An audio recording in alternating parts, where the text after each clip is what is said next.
നമുക്ക് ഈ സന്തോഷത്തിനിടയിലും നമുക്ക് ഒരല്പം സങ്കടമുള്ള കാര്യം രോഹിത് ശർമ്മയും വിരാട് കോഹ്ലിയും T20യിൽ നിന്ന് പാടഴിക്കുന്നു എന്നുള്ളതാണ്. അന്താരാഷ്ട്ര മത്സരങ്ങളിൽ നിന്ന് ഇന്ത്യൻ കുപ്പായത്തിൽ അവരെ ഇനി നമുക്ക് കാണാൻ സാധിക്കില്ല. IPL തീർച്ചയായും അവരുടെ പ്രകടനം നമ്മൾ ഇനി കാത്തിരിക്കുന്നുണ്ട്. അത് എത്രത്തോളം വിഷമകരമായ ഒരു കാര്യമാണ് ഇന്ത്യൻ ആരാധകരെ സംബന്ധിച്ചിടത്തോളം. മഹേഷ്, അതിനു മുമ്പ് അജിത് സാർ പറഞ്ഞ ഒരു കാര്യം കൂടെ ആഡ് ചെയ്യാനുണ്ട്. ഈ 1983 ക്യാച്ചസ് ഒക്കെയാണ് നമ്മൾ നേരത്തെ പറഞ്ഞത്. അതും കൂടെ പറഞ്ഞിട്ട് താങ്കൾ ചോദിച്ച ചോദ്യത്തിലേക്ക് വരാം. കാരണം അന്ന് വിവിയൻ റിച്ചർഡ്സ് ഈ ഒരു ചെറിയ സ്കോർ മറികടക്കാനായിട്ട്, ഇന്ത്യ ഉയർത്തിയ സ്കോർ 183 മറികടക്കാനായിട്ട് അദ്ദേഹത്തിൻ്റെ ഒരു എക്സ്പ്ലോസീവ് സ്റ്റാർട്ട് ഉണ്ടായിരുന്നു. അന്ന് കപിൽ ദേവ് ആണ് മദൻലാലിൻ്റെ പന്തിൽ ഒരു ക്യാച്ച് എടുത്തത്. അദ്ദേഹം ഒരു 30-35 യാർഡ് ഓടിയാണ് ആ ക്യാച്ച് എടുക്കുന്നത്. ആ ക്യാച്ചാണ് കളിയുടെ ഒരു മാറ്റം അന്ന്. അപ്പോൾ അതുപോലെയാണ് ഇന്നലെ നമ്മൾ കണ്ടത്. സൂര്യകുമാർ യാദവ് എടുത്ത ഒരു ക്യാച്ച് ലോകകപ്പ് നേടുന്നു. അപ്പോൾ ക്യാച്ചസൊക്കെ വളരെ നിർണായകമാവുന്ന ലോകകപ്പ്. ശ്രീശാന്ത് 2007 എടുത്ത ക്യാച്ച്. അപ്പോൾ ഇങ്ങനെയുള്ള ക്യാച്ചസാണ് ലോകകപ്പ് നേടിത്തരുന്നതിൽ ഏറ്റവും നിർണായകമായിട്ട് മാറിയത്. പിന്നീട് താങ്കൾ ചോദിച്ച ചോദ്യം, തീർച്ചയായിട്ടും നമ്മൾ ഈ കാര്യവും വിരാട് കോഹ്ലിയുടെയും രോഹിത് ശർമ്മയുടെ കാര്യം നമ്മൾ മീഡിയ വണ്ണിൽ തന്നെ ഇന്നലെ പറഞ്ഞിരുന്നു. ഇത് അവസാന ലോകകപ്പായിരിക്കും. പക്ഷേ T20 ഫോർമാറ്റിൽ നിന്ന് അവർ റിട്ടയർ ചെയ്യുന്നില്ല. കാരണം IPL പൂർണ്ണമായിട്ടും അവർ കളിക്കുന്നുണ്ട്. അപ്പോൾ ഇന്ത്യക്ക് വേണ്ടി ഇനി T20 ക്രിക്കറ്റിൽ അവർ അന്താരാഷ്ട്ര മത്സരങ്ങളിൽ കളിക്കില്ല. അത് തീർച്ചയായിട്ടും ഒരു കുറവ് തന്നെയാണ്. കാരണം ഇനി യുവതാരങ്ങൾക്ക് അവസരം നൽകണം. ലോകകപ്പാണ് അവരുടെ ലക്ഷ്യം. ആ ലോകകപ്പ് രണ്ടുപേരും വളരെ മികച്ചതായിട്ട് പെർഫോം ചെയ്ത് ക്യാപ്റ്റൻ എന്നുള്ള രീതിയിലും ബാറ്റർ എന്നുള്ള രീതിയിലും രോഹിത് ശർമ്മയുടെ റോൾ വളരെ നിർണായകമായിരുന്നു. ഇന്നലെ അതിനും ഉദാഹരണം പറയേണ്ടതുണ്ട്. കാരണം അദ്ദേഹം വരുത്തിയ ആ ബോളിംഗ് ചേഞ്ച്, അവസാന ഘട്ടത്തിൽ ബുംറയെ കൊണ്ടിരുന്നു, അക്ഷർദീപിനെ കൊണ്ടിരുന്നു, ഹാർദിക് പാണ്ഡ്യനെ കൊണ്ടിരുന്നു. അപ്പോൾ ഒരു മികച്ച ക്യാപ്റ്റനെയും നമുക്ക് രോഹിത് ശർമ്മയിലൂടെ കാണാൻ സാധിച്ചു.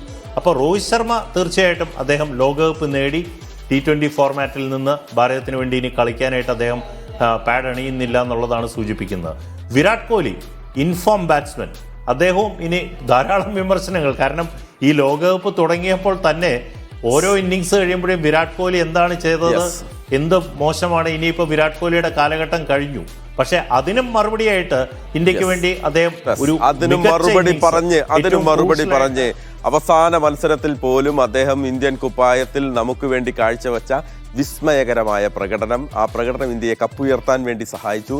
എന്നിട്ടാണ് അദ്ദേഹം വിട പറയുന്നത്, അല്ലെങ്കിൽ അദ്ദേഹം ഇന്ത്യൻ കുപ്പായത്തിൽ നിന്ന് T20യിൽ നിന്ന് മാറി നിൽക്കുന്നത് എന്ന് പറയുമ്പോൾ സങ്കടമുണ്ട് ഉള്ളിൽ എന്നുള്ളതാണ്.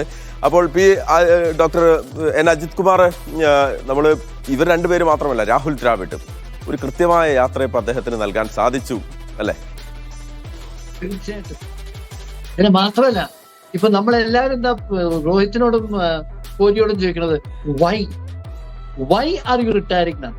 നമ്മൾ എപ്പോഴും പറയാറുണ്ട് വൈ എന്നതിന് പകരം വെൻ എന്നുള്ളൊരു ചോദ്യം വരുമ്പോഴാണ് പലപ്പോഴും വിഷമം ഉണ്ടാവുന്നത്. Why are you retiring? അപ്പൊ വൈ എന്നുള്ളൊരു ചോദ്യം വരുമ്പോൾ രണ്ടുപേരും റിട്ടയർ ചെയ്യുന്നു എന്നുള്ളത് അവരെ സംബന്ധിച്ചോളം ഇത്രയും നല്ലൊരു കാര്യമുണ്ടോ? അവരെല്ലാവരും പ്രതീക്ഷിക്കുന്നു കൂടുതൽ മത്സരങ്ങൾ കളിക്കുന്ന. പ്രത്യേകിച്ച് ഞാൻ വിചാരിച്ചു കോഹ്ലി 35 വയസ്സായിട്ടുള്ളൂ, അദ്ദേഹത്തിന് വീണ്ടും ഒരു ലോകകപ്പ് കളിക്കാനുള്ള ഒരു ബാധ്യതയുണ്ട്. എന്നാൽ രോഹിത്തിന് 37 വയസ്സായി, 37 ആയി. അപ്പൊ അതുകൊണ്ട് ഇനിയൊരു ലോകകപ്പിലേക്ക് അദ്ദേഹം വരുമോ എന്ന് എനിക്ക് സംശയമുണ്ട്.